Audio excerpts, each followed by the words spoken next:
ونستغفره ونعوذ بالله من شرور أنفسنا ومن سيئات أعمالنا من يهده الله فلا مضل له ومن يضلل فلا هادي له وأشهد أن لا إله إلا الله وحده لا شريك له وأشهد أن محمدا عبده ورسوله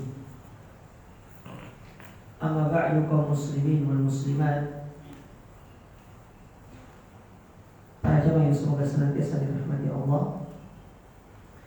Alhamdulillah, kita bersyukur kepada Allah Azza wa Jalla pada kesempatan pagi hari yang berbahagia ini kita dipertemukan oleh Allah Ta'ala di dalam majelis yang mulia ini, di dalam salah satu rumah di antara rumah-rumahnya, di mana kita akan melanjutkan kembali kajian kita dari Risalah Nawaqidul Islam, yaitu pembatal-pembatal keislaman yang ditulis oleh Fadilatul Syekh Muhammad ibn Abdul Wahhab At-Tamimi rahimahullahu ta'ala. Pada kesempatan yang berbahagia ini kita akan masuk ke pembatal yang keempat, yaitu beliau membawakan judul di sini, Man i'taqada anna ghaira hadin Nabi sallallahu alaihi wasallam akmal min hadihi aw anna hukma ghairihi ahsan min hukmihi kalladhi yufaddiluna hukmat tawagid ala hukmihi fahuwa kafir. Itu orang yang meyakini bahwasanya petunjuk selain daripada petunjuk Nabi itu lebih sempurna. Artinya ya, petunjuk Nabi tidak sempurna. Ada seorang bawa teori atau bawa apa gitu kan, pemikiran, dia menganggap pemikiran dia lebih sempurna daripada apa yang dibawa oleh Nabi SAW. Atau dia menganggap hukum yang dibuat olehnya itu lebih baik daripada hukum yang dibawa oleh Nabi SAW. Bahkan dia lebih mengutamakan hukum-hukum tersebut daripada hukumnya Nabi SAW. Maka perkara ini berpotensi menjadikan seorang keluar dari Islam. Jadi poin yang keempat ini ada dua bagian yang dipisah. Yang pertama masalah kita tidak boleh menganggap petunjuk atau bimbingan dari manusia selain Nabi SAW itu lebih baik daripada petunjuk Nabi, karena petunjuk Nabi itu adalah petunjuk yang sempurna. Sedangkan kita tidak boleh menganggap hukum-hukum yang dibuat oleh manusia itu lebih baik daripada hukum yang Allah turunkan kepada Nabi SAW. Apabila kita menganggap hukum itu lebih baik, maka khawatirnya kita keluar dari Islam. Sekarang kita baca penjelasannya di sini yang dibawakan oleh Syekh Abdul Razak Ibn Abdul Muhsin Al-Abbad Al-Badar hafizahullah ta'ala.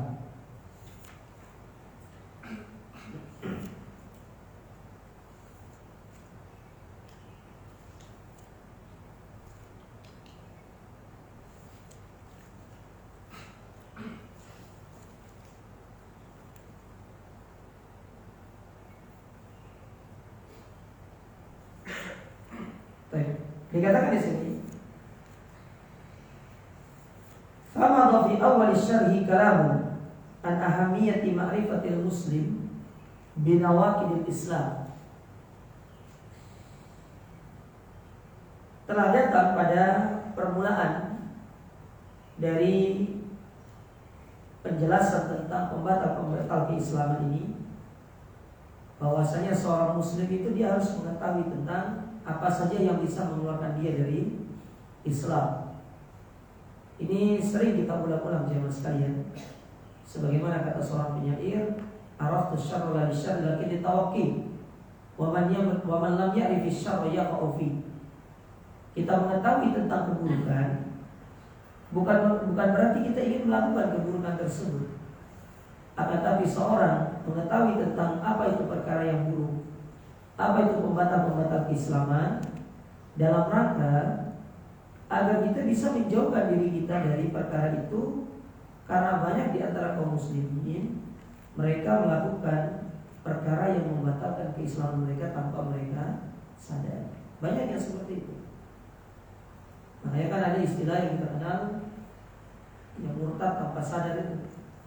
Karena dia melakukan hal-hal yang membatalkan keislaman. Seperti yang pernah kita bahas sebelum-sebelumnya. Misalkan pada poin yang ketiga, ketika seorang tidak mengkafirkan orang-orang kafir, artinya menganggap orang-orang kafir itu dia tidak kafir. Dia tetap sebagai seorang muslim, tetapi dia beribadah dengan cara yang berbeda. Seperti pemikiran orang-orang liberal misalnya. Orang-orang liberal mereka menganggap bahwasanya semua agama itu sama. Semua agama itu sama. Dan di dalam surga bukan hanya ada surganya orang Islam, tapi orang Yahudi, orang Nasrani juga ada surga. Cuma kita katakan, ya ini berbeda dengan atau berkebalikan dengan apa yang Allah Subhanahu wa taala firmankan di dalam Al-Qur'an. Di mana Allah mengatakan, "Wa may yabtaghi ghairal islami dinan falan yuqbala minhu wa huwa fil akhirati minal khasirin." Barang siapa yang mencari agama selain Islam, dan diterima sama Allah. Inna dina indallahil Islam. Agama yang diterima di sisi Allah adalah agama Islam. Dan perbedaan yang paling mencolok antara agama samawi yang Allah turunkan, baik itu Yahudi atau Nasrani, dengan agama Islam. Agama Islam adalah agama yang sempurna. Sementara kedua agama yang diturunkan kepada Nabi Musa dan Nabi Isa itu tidak mendapatkan stempel kesempurnaan dari Allah Subhanahu wa taala. Ini yang menjadi pembeda yang sangat besar antara agama-agama samawi yang Allah turunkan kepada para nabinya. Maka hal ini bertentangan dengan apa yang Allah firmankan di dalam Al-Quran. Begitu pula poin-poin sebelumnya. Yang banyak kita terjatuh dalam perkara-perkara tersebut. Nah, saya ingin mengingatkan kembali kepada kita, jangan sampai kita jahil dalam masalah seperti ini. Karena banyak orang-orang sekarang itu mereka menganggap petunjuk yang mereka bawa atau teori-teori yang mereka buat itu lebih baik daripada apa yang dibawa oleh Nabi Shallallahu Alaihi Wasallam. Padahal Al-Quran, Sunnah tidak ada yang bisa menandinginya. Allah sudah tegaskan di awal dalam surat Al-Baqarah. Allah mengatakan, "Dzalikal kitabu la raiba fihi, hudan lil muttaqin."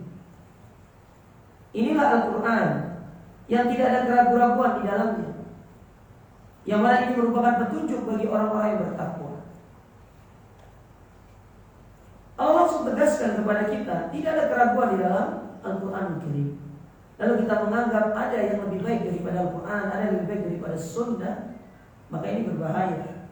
Ini bisa menjadikan kita keluar dari Islam. Namun tetap saya ingatkan, yang bisa memvonis orang itu keluar dari Islam atau tidak bukan kita, tetapi para ulama setelah melakukan serangkaian hal untuk menetapkan dia itu kafir atau tidak, seperti iqamatul hujjah, sudah dinasehati atau tidak. Dan intensitas menasehati itu bukan cuma sekali, tetapi ada intensitasnya. Bahkan dikatakan bisa sampai 3-4 kali.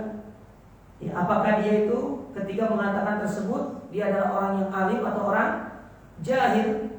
Apakah dia seorang pendekarnya atau justru baru sabuk putihnya? Ya beda hal. Kalau dia baru sabuk putih, dia dianggap karena dia orang jahil. Kecuali dia seorang alim. Terus ketika dia mengucapkan hal tersebut, apakah dipaksa atau kerelaan? Itu banyak sekali. Banyak poin-poin yang harus diperhatikan sebelum kita memvonis orang itu kafir. Dan yang bisa melakukannya dalam para ulama, karena mereka yang mengerti tentang masalah itu. Adapun kita, gimana kita memvonis orang itu kafir atau tidak? Kita hadir majelis ilmu aja jarang. ilmu yang kita pelajari selama ini tidak rumit, tidak tafsir. Maka saya sampaikan kepada antum semuanya jemaah sekalian, upayakan belajar ilmu agama itu yang rutin, yang setiap hari, yang setiap pertemuan itu dia bersambung materi. Karena itu yang akan menjadikan keilmuan kita itu lebih kokoh. Kalau dalam istilah para ulama disebut dengan ta'sil. Ta'sil itu artinya mendasari ilmu itu dari bawah. Kalau sudah seperti itu antum belajar, akan sangat mudah nanti mempelajari ilmu-ilmu yang lebih sulit nanti.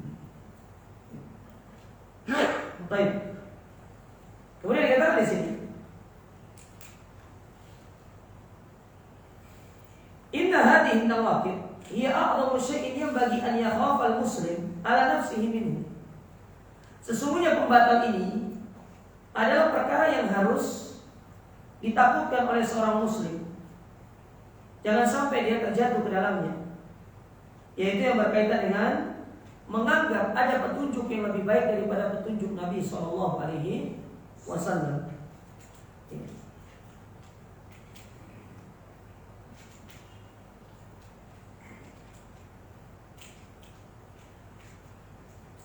Kemudian dikatakan di sini,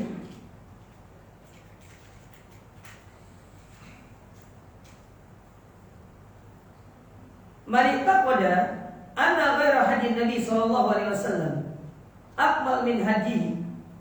Maka barang siapa yang meyakini ada petunjuk yang lebih baik daripada petunjuk Nabi sallallahu alaihi wasallam, bahkan dia menganggap petunjuknya lebih layak untuk dipakai daripada petunjuk Nabi sallallahu alaihi wasallam, wa hadza kufrun billah.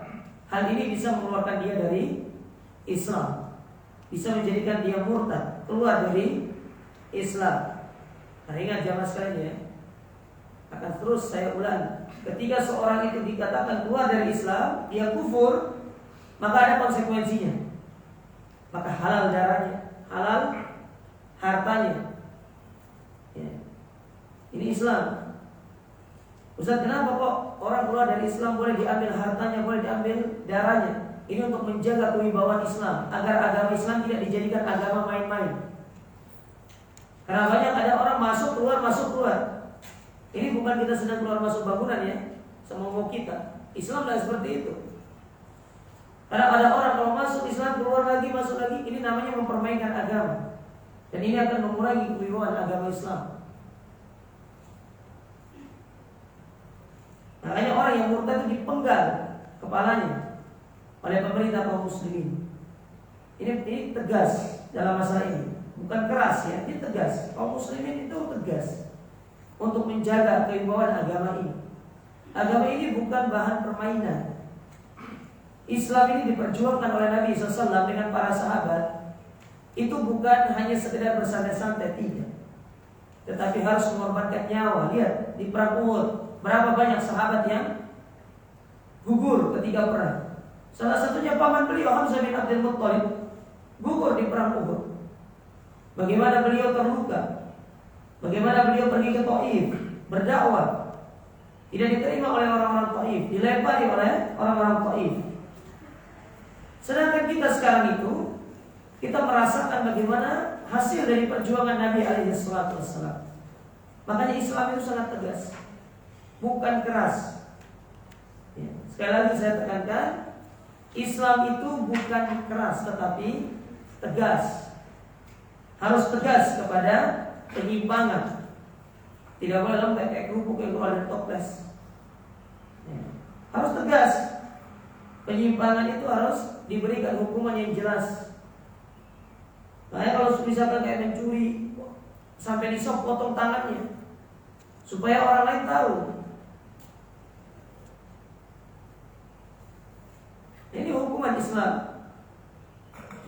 Maka karena itu para jemaah sekalian, kita berupaya untuk menjaga syariat yang mulia ini ya, melalui perkara-perkara seperti ini. Kemudian kata Syekh, di anna hadis Nabi SAW wahyu munazzal minas sama. Kenapa orang yang menganggap bahwasanya petunjuk dia itu lebih baik daripada petunjuk Nabi dikatakan kafir? Karena petunjuk Nabi itu adalah wahyu dari wahyu dari langit. Allah berfirman, ya, wa ma yantiqu 'anil hawa in huwa illa wahyun yuha. Dan tidaklah Muhammad itu berbicara dengan hawa nafsu, melainkan itu adalah wahyu yang diwahyukan. Belakangan ini sedang berkembang fenomena mengatakan Al-Quran itu makhluk, bukan kalam Allah. Saya tidak menggubris orang yang berbicara. Terserah orang yang bicara itu bukan orang pintar itu. Karena orang pintar itu bilang tolak angin dia. Yang saya notice itu sekelas profesor, doktor, dia tidak bisa mentafsirkan firman Allah Ta'ala, wa ma yantiqu 'anil hawa in huwa illa wahyun yuha. Dia mengatakan ayat ini artinya Muhammad yang berbicara. Bahwasanya Al-Quran itu bukan kalam Allah, ini ucapannya Muhammad. Ini saya bingung sama orang seperti ini. Tidak pantas dikatakan sebagai akademisi, apalagi dalam dunia agama. Tidak bisa memahami ayat yang sederhana seperti ini. Jelas ayat itu mengatakan wa ma yantiqu 'anil hawa in huwa illa wahyun yuha. Muhammad itu tidak berbicara dengan hawa nafsunya. Lalu diikat dengan ayat berikutnya, dia berbicara dengan wahyu. Artinya apa yang disampaikan itu wahyu dari Allah. Nah sekarang kalau dikatakan Al-Quran itu ucapan Muhammad, bukan ucapan Allah, pertanyaan saya, gimana caranya Allah mau berbicara sama kita coba? Kalau bukan melalui perantara Nabi Muhammad. Ini anak SD bisa jawab coba. Tidak perlu harus gelar profesor, doktor, sudah gitu ditampilkan di TV nasional, memalukan dirinya sendiri. Allah, kelihatan bahlul orang-orang seperti itu. Sama dalam memahami ayat tersebut. Padahal sudah jelas Allah Ta'ala itu mengatakan Muhammad tidak berbicara dengan hawa nafsunya. Kenapa sih hikmah Nabi Muhammad itu dipilih sebagai Nabi, padahal beliau nggak bisa baca, nggak bisa nulis. Hikmahnya supaya Muhammad tidak berbicara dengan hawa nafsunya, supaya dia tidak berbicara dengan logikanya. Dia tidak pernah punya ilmu kok. Diberikanlah ilmu oleh Allah Ta'ala untuk menyampaikan wahyu ini. Datang orang-orang mengatakan, oh itu bukan ucapan Allah, itu ucapan Muhammad. Iya benar, yang menyampaikan itu Muhammad, tetapi yang menyuruh untuk menyampaikannya siapa? Allah. Sama seperti ini. Ada pimpinan bilang sama tangan kanannya, kamu sampaikan kepada karyawan. Kira-kira tangan kanannya ini ketika menyampaikan nasihat dari pimpinannya, apakah dia bilang ini dari ucapan saya? Tidak, dia akan mengatakan ada pesan dari bapak pimpinan, tetapi yang ngomong dia, pesannya dari atas. Ya bodoh ambil Allah Ta'ala sama Nabi ini. Allah itu menyampaikan apa yang Allah ucapkan kepada beliau, disampaikanlah. Hanya meneruskan ucapan Allah Ta'ala. Hal kayak gini tidak bisa dipahami. Subhanallah. Maka jangan kita berbicara agama itu kalau kita tidak tahu tentang kapasitas kita, tidak mengerti tentang bagaimana koridor agama. Kita berbicara tafsir jemaah ya. Tidak, ya.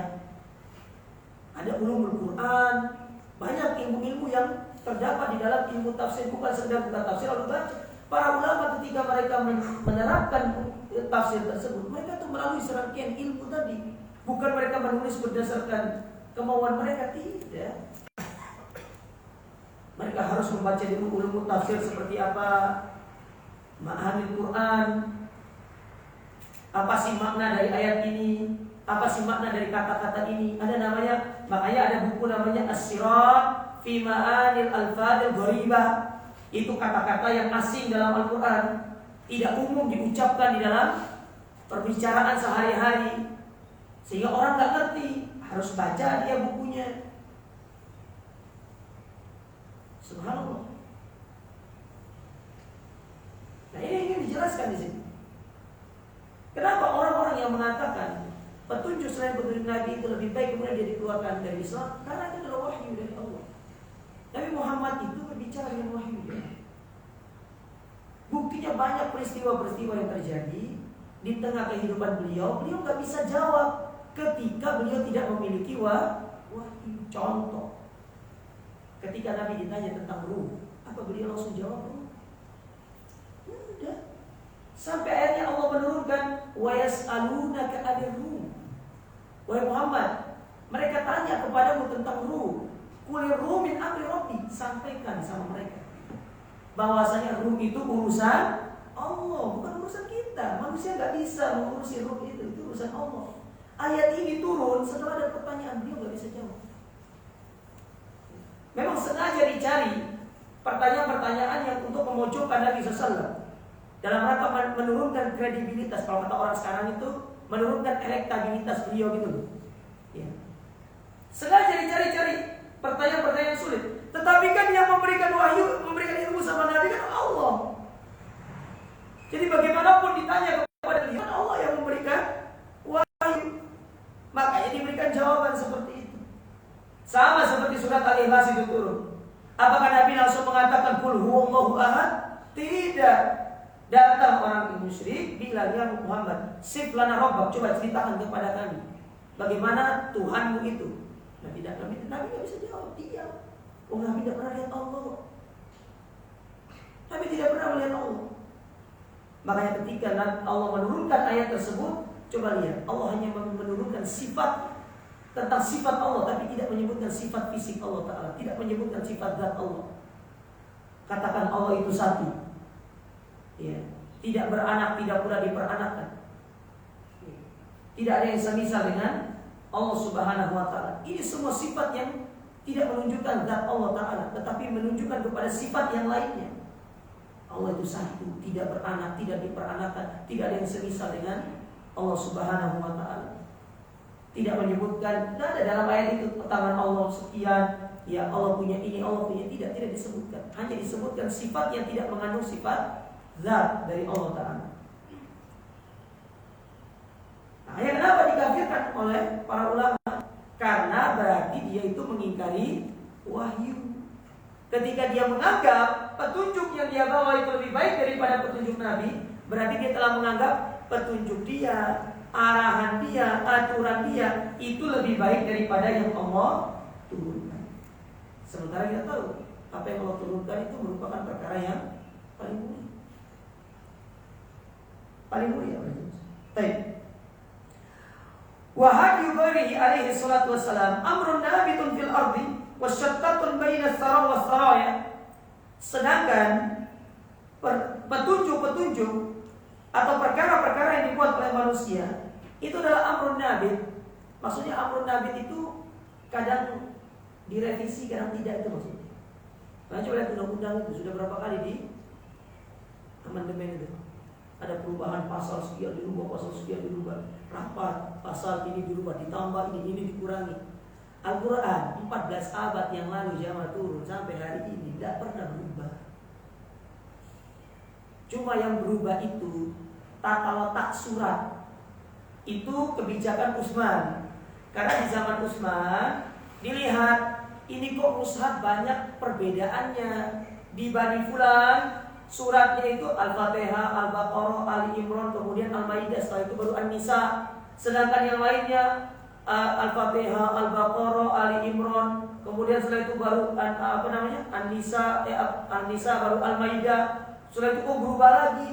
Akhirnya Utsman punya kebijakan, daripada nanti kaum muslimin ke depan bingung, kita tetapkan satu mushaf. Ambil satu mushaf yang paten, yang lainnya dibakar semua.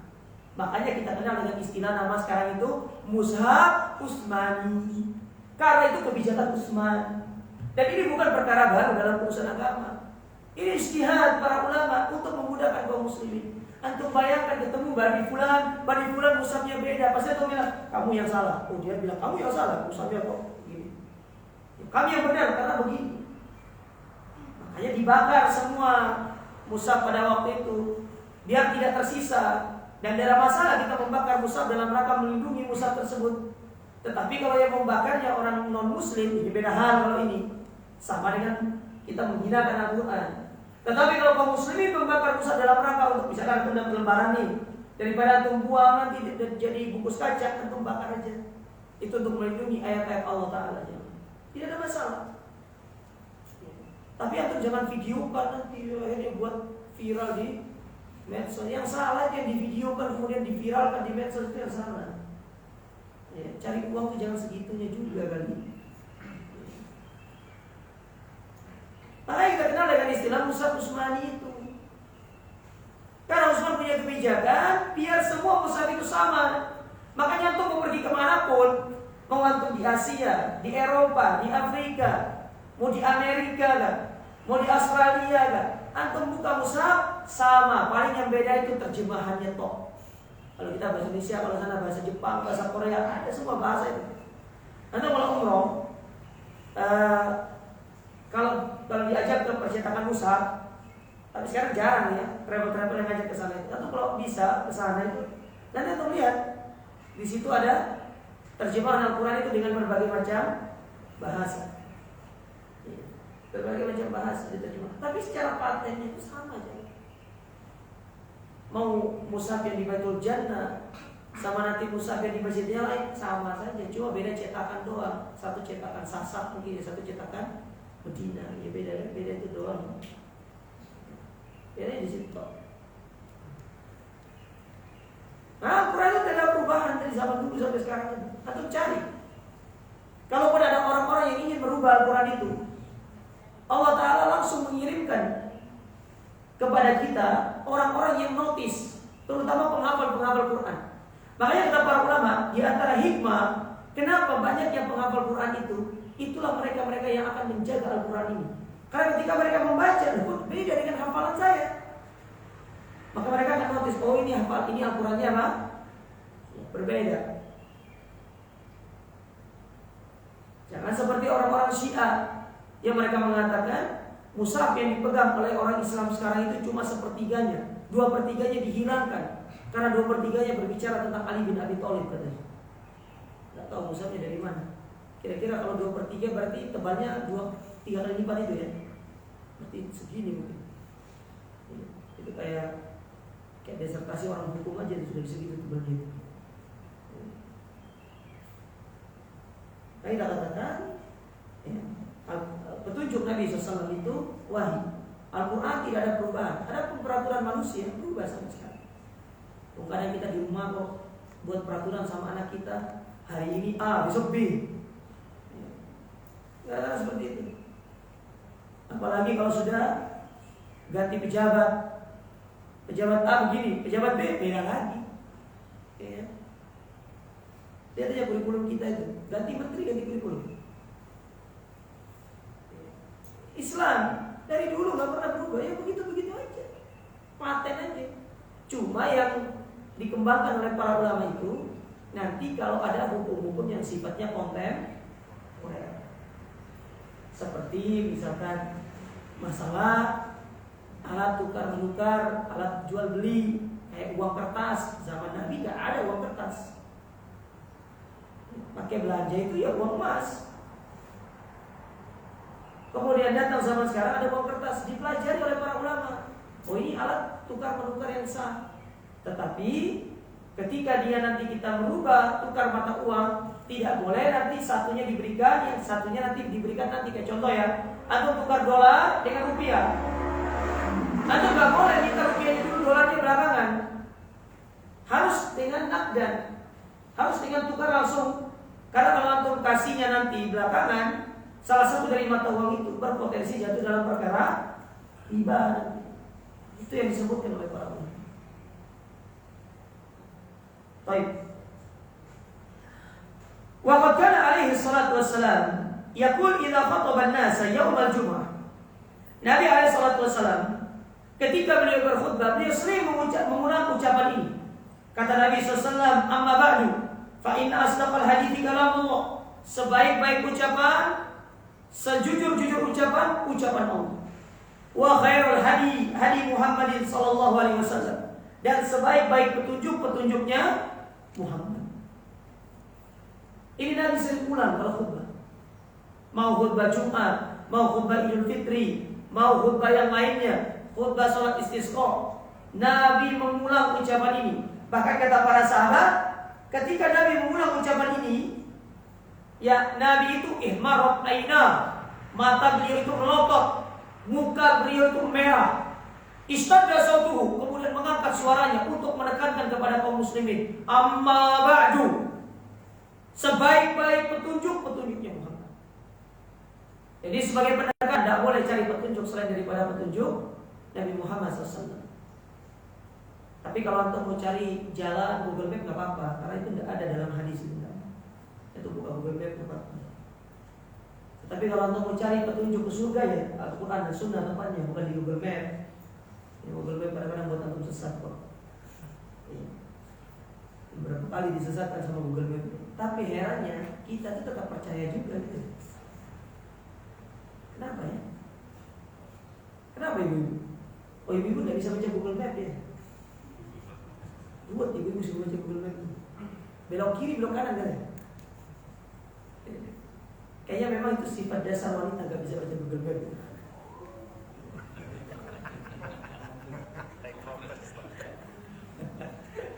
Ya mas, semangat ibu-ibu. Baik. Kemudian dilanjutkan di sini. Fahadiyuhu salawatullahi salamuhu huwa as-siratal mustaqim wa dinullahil qawim. Petunjuk Nabi itulah jalan yang lurus, agama Allah. Jadi kalau kita ingin cari jalan yang lurus, itulah petunjuk Nabi SAW. Maksudnya petunjuk Nabi di sini itu sunnah, maksudnya sunnah beliau. Ya. Metode beliau di dalam menjalani agama ini itu maksudnya petunjuk di sini. Bagaimana beliau beribadah, bagaimana beliau bermuamalah, bagaimana beliau melakukan keseharian beliau, itu namanya petunjuk Nabi SAW.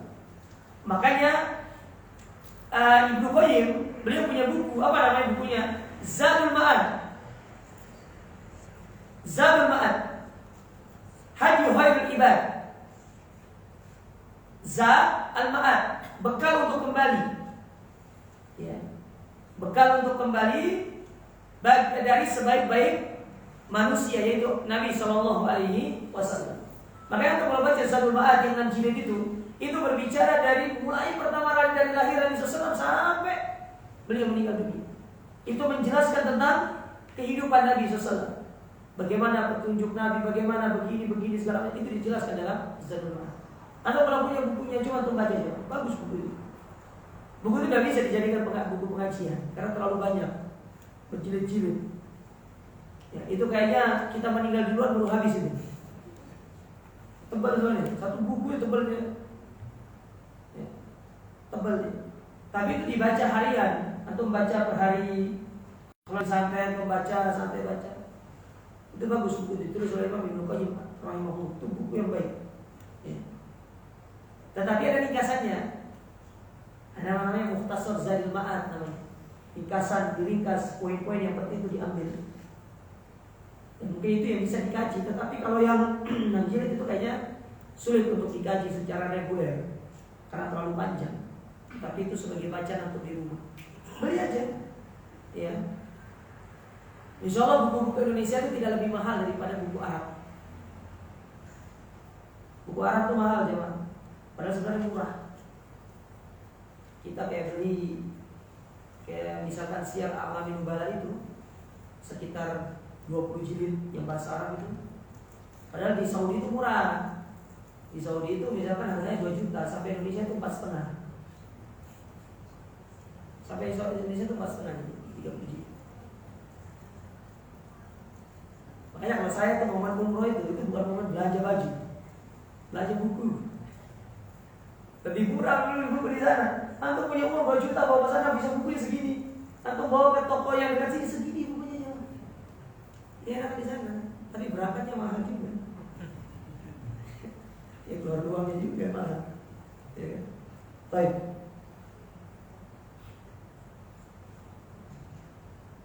Yang mana petunjuk Nabi ini adalah Siratal Mustaqim, yaitu jalan yang lurus. Untuk siapa? Li ibadihi wa la yardalahum dinan siwa. Allah berikan bagi hamba-hambanya. Jadi kalau kita ingin cari petunjuk Nabi SAW. Antum ingin bahagia dunia akhirat, petunjuknya Nabi SAW. Antum ingin menjalani kehidupan ini dengan kehidupan yang diridhoi oleh Allah, petunjuk Nabi SAW. Semuanya ada dalam petunjuk Nabi SAW. Kata para ulama, andai kata seorang dia menerapkan dan mempraktikkan adab yang diajarkan oleh Nabi dari bangun tidur sampai dia tidur, maka niscaya orang ini akan menjadi orang yang diridhoi oleh Allah. Kenapa bisa diridhoi? Karena dia mengambil petunjuk yang terbaik di atas muka bumi, petunjuk Nabi Musa. Karena tidak ada hal sekecil apapun, semuanya pasti diajarkan oleh Nabi alaihi salatu wasallam. Makanya kata para ulama, ya, ketika membawakan kisah ya, tentang salah seorang sahabat yang ditanya oleh orang-orang Yahudi kalau masalah pada waktu itu, beliau ditanya, bukankah Nabi kalian mengajarkan kepada kalian sampai tata cara keluar masuk kamar mandi? Kata iya, sampai tata cara keluar masuk kamar mandi diajarkan oleh Nabi kita yang mulia alaihi salatu wasallam. Tidak ada agama seperti ini, jemaah. Di dalam kamar mandi itu mau menghadap mana itu ada aturannya, tidak sembarangan, tidak ujuk-ujuk masuk terserah kita mau menghadap mana, tidak ada aturannya. Itulah petunjuk Nabi Shallallahu Alaihi Wasallam. Dalam bersuci, kalau tidak ada air bisa diganti dengan yang lainnya, tidak sembarangan yang bisa diganti itu. Ada tata caranya, ada aturannya, berapa nominalnya, berapa jumlahnya. Itu diajarkan semuanya oleh Nabi Shallallahu Alaihi Wasallam. Makanya kenapa petunjuk beliau dikatakan dinullahil mustaqim, agama Allah yang lurus. Karena tidak ada agama yang lurus selain daripada agamanya Nabi Shallallahu Alaihi Wasallam. Allah berfirman di dalam surat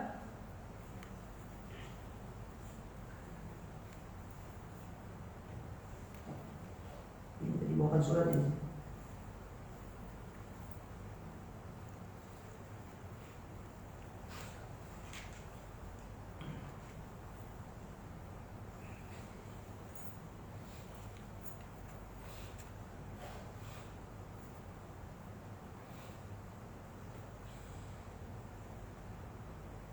Dalam surat Asy-Syura pada ayat yang 52, ayat-ayat akhir dari surat Asy-Syura, kata Allah Subhanahu wa taala, "Wa kadzalika auhayna ilaika ruhan min amrina." Dan demikianlah kami wahyukan kepadamu wahai Muhammad ruh. Ruh itu maksudnya Al-Qur'an. Jadi nama lain dari Al-Qur'an itu ruh. Karena Al-Qur'an itu punya nama banyak kan? Al-Kitab, Al-Furqan, kemudian apa lagi? Al-Kitab, Al-Furqan, Al-Quranul Karim, ya, kemudian Ar-Ruh. Sebagaimana dalam ayat ini Allah katakan, wa kadzalika auhayna ilaika ruhan min amrina. Maka demikianlah kami wahyukan kepadamu ruh, yaitu Al-Quran, dengan perintah kami. Wa innaka ma kunta tadrimal kitab walal iman walakin ja'alnahu nura. Yang mana sebelumnya kau tidak mengetahui apa itu Al-Quran, maka kami jadikan Al-Quran itu sebagai cahaya bagimu. Ya, makanya Al-Quran itu nama lainnya juga adalah An-Nur, cahaya yang menerangi kegelapan kehidupan manusia. Maka orang yang berjalan di atas muka bumi dia butuh cahaya. Cahaya itu cahaya Al-Quran juga. Petunjuk Nabi Sallallahu Alaihi Wasallam. Hadzal wahyu alladzi nazala alaihi salatu wassalam. Itulah wahyu yang Allah turunkan, yang Allah berikan kepada Nabi kita yang mulia sebagai petunjuk yang diajarkan kepada umat manusia. Nah, kita tidak boleh menganggap petunjuk selain petunjuk Nabi itu yang terbaik. Petunjuk Nabi yang lebih baik, petunjuk Nabi yang lebih utama. Tidak ada petunjuk yang lebih baik daripada petunjuk Rasul Sallallahu Alaihi Wasallam. Dalam surat yang lain,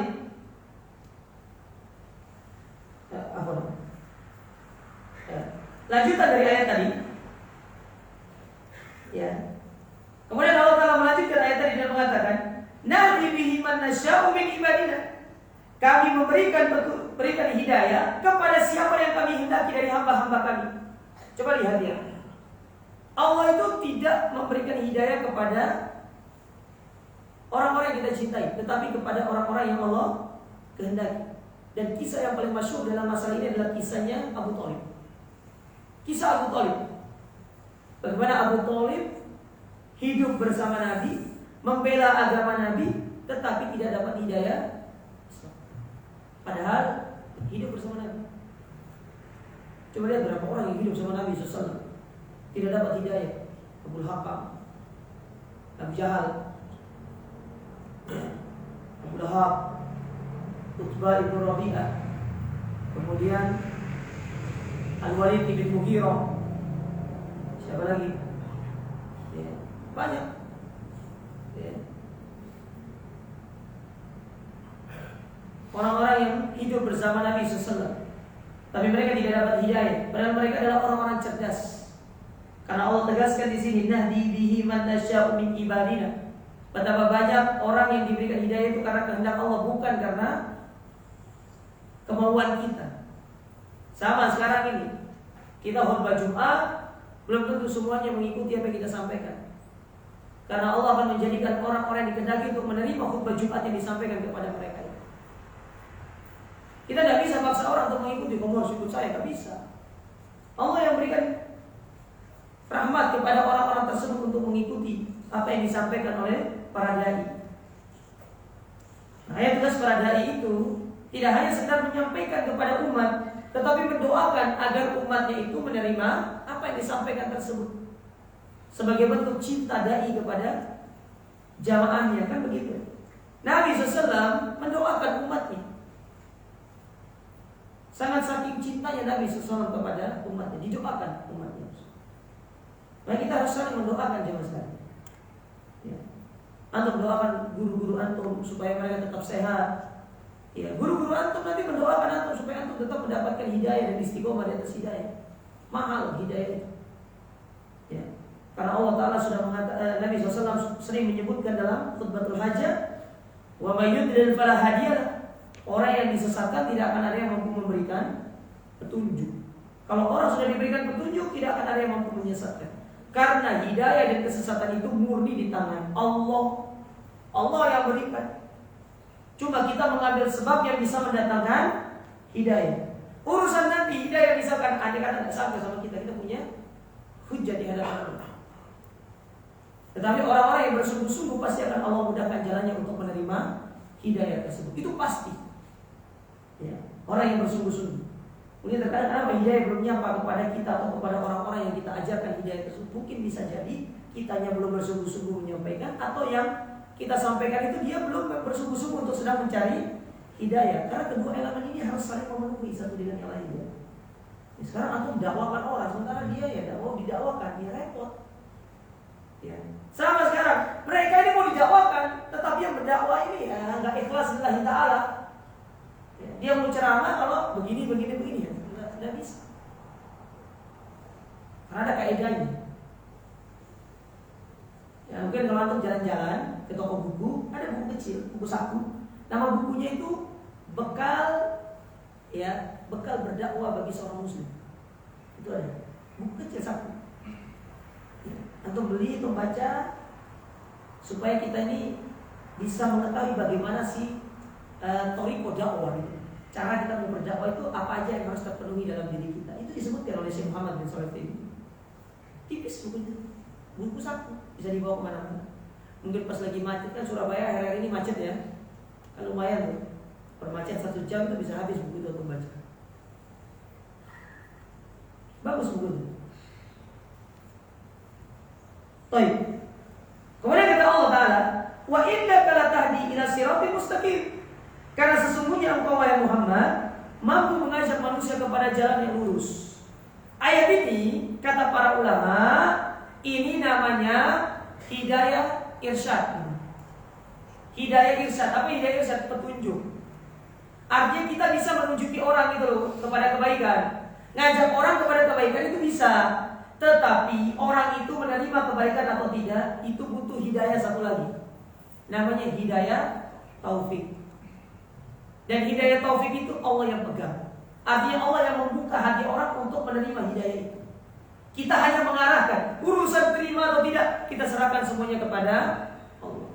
Jangan nanti seperti cerita, saya pernah diceritakan sama ada orang tua gitu loh, ceritakan tentang anaknya. Ustaz, anak saya itu saya heran Ustaz. Masa dia sampaikan kepada saya terus saya tidak gubris, langsung dikatakan ya mama masuk neraka pasti katanya. Repot ya. Langsung diponis orang tuanya masuk neraka gitu. Ya enggak gitu. Ini namanya kita mengajak orang tua juga butuh usaha. Ya, memang terkadang kita mengajak orang kepada petunjuk itu Orang yang paling sulit untuk diajak itu justru orang-orang terdekat. Orang-orang terdekat kita, istri, anak, siapa lagi? Orang tua, paman, bibi. Dan para nabi ujiannya paling banyak kan keluarganya. Lihat Nabi Nuh. Siapa ujian terbesar? Lihat Nabi Lut. Ya, lihat Nabi Ibrahim. Dia apa terbesar ujiannya? Keluarga terdekat mereka. Coba tanya yang besar itu, kebanyakan. Ya, yang sulit didakwakan itu keluarga. Termasuk saya pribadi juga. Ya. Kalau mendakwakan keluarga itu sulit. Keren-keren kita. Apalagi keluarga dari kalangan istri. Dari kalangan istri itu kan orang-orang Ahlul Bait mengatakan diri mereka Ahlul Bait. Syihab, Al-Habsyi itu kalau ketemu ya pede aja kan. Saya ngomong kebenaran. Muamalah baik kan kalau bisa urusan agama itu yang kadang-kadang kita suka ya reker-rekeran, debat-debatan. Ya. Kita punya hujah sampai.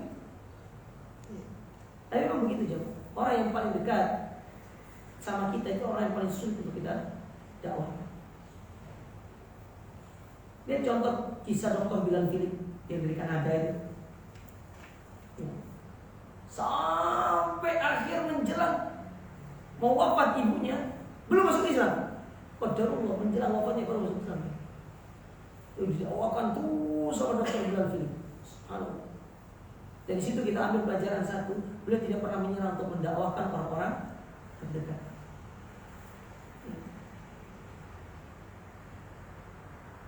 Selain kita dakwah, kita doakan. Ya, doakan Allah berikan hidayah kepada orang tua saya, berikan hidayah kepada kita, harus doakan. Baik. Kemudian saya tambah sedikit.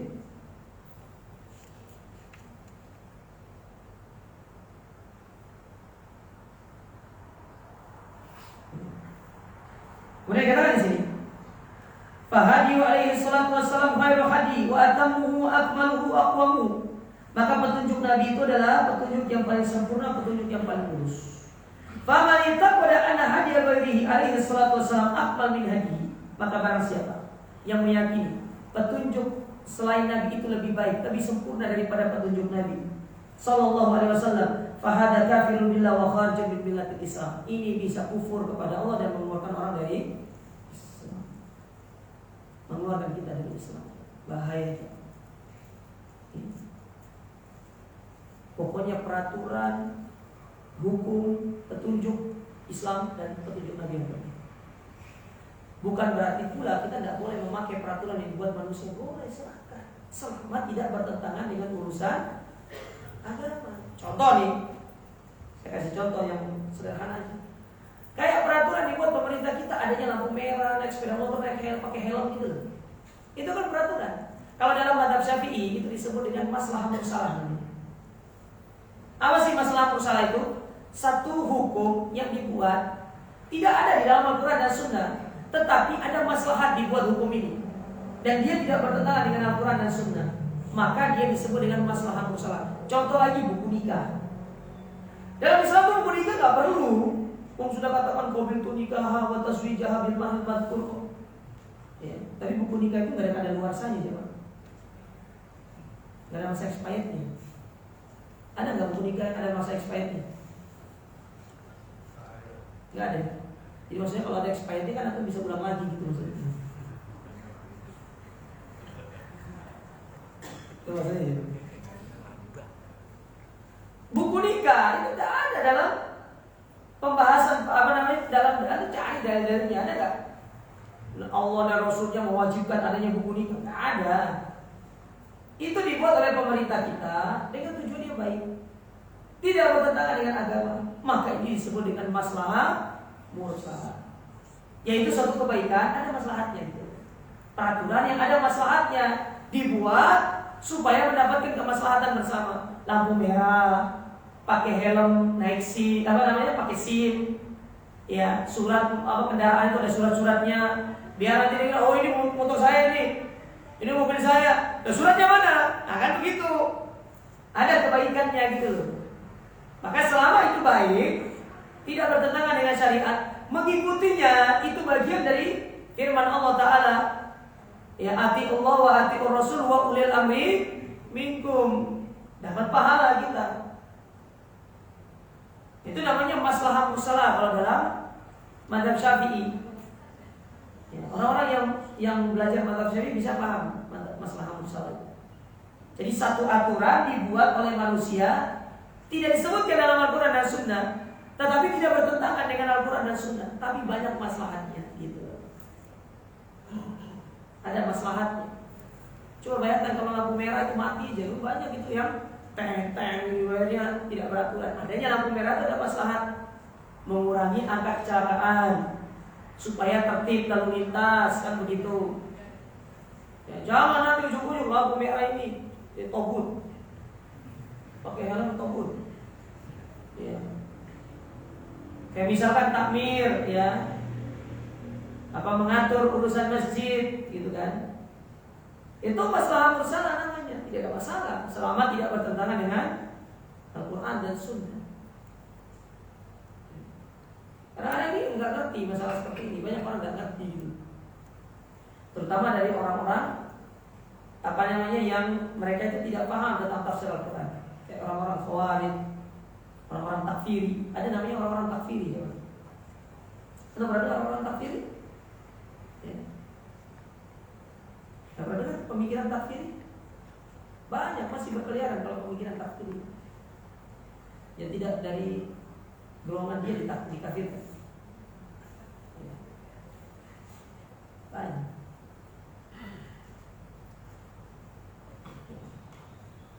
Golongan-golongan takfir itu kalau tempat saya banyak, keluarganya dikafirkan karena ikut ngaji sama dia, dikafirkan. Oh, kamu kafir, kamu ngaji sama ustaz itu kafir. Enak banget bilang orang kafir gitu.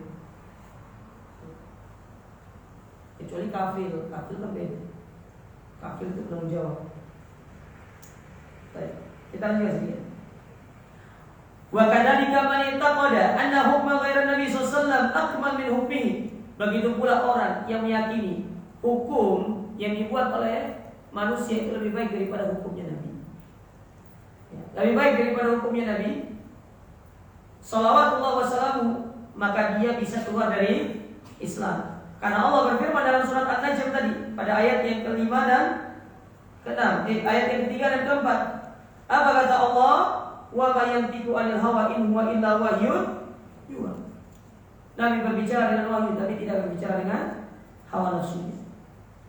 Fa man ittaqada amma anna hukma ghairin Nabi sallallahu alaihi wasallam khairun minal hukmi fa huwa kafirun billah.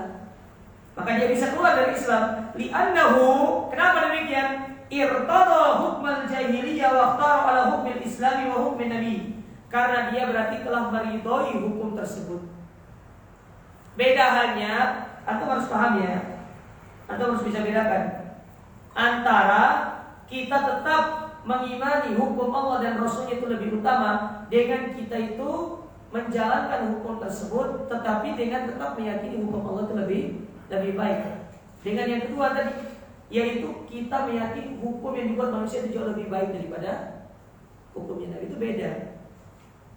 Selama antum masih meyakini hukum Allah dan Rasulnya lebih baik, tetapi antum tidak bisa menerapkan karena mungkin di satu tempat dia tidak bisa diterapkan hukum Allah dan Rasulnya karena ada hukum yang sudah dibuat di situ, silakan antum ikuti, tidak ada masalah selama tidak bertentangan dengan Al-Quran dan Sunnah, tidak ada masalah. Tetapi kalau antum meyakini hukum yang dibuat manusia itu lebih baik, bahkan lebih sempurna daripada yang dibuat oleh Allah Ta'ala dan Rasulnya, maka hati-hati, ini bisa keluar dari Islam. Tetapi sekali lagi saya ingatkan, tetap kita tidak boleh mengatakan orang itu kafir, karena yang bisa ya mengeluarkan seseorang itu dari Islam yaitu para ulama. Adapun kita tidak bisa melakukan. Wallahu a'lam bishawab. Mungkin ini bisa kita sampaikan. Kurang lebihnya kami mohon maaf. Jazakumullahu khairan atas perhatian semuanya. Wa barakallahu fikum. Wassalamualaikum warahmatullahi wabarakatuh.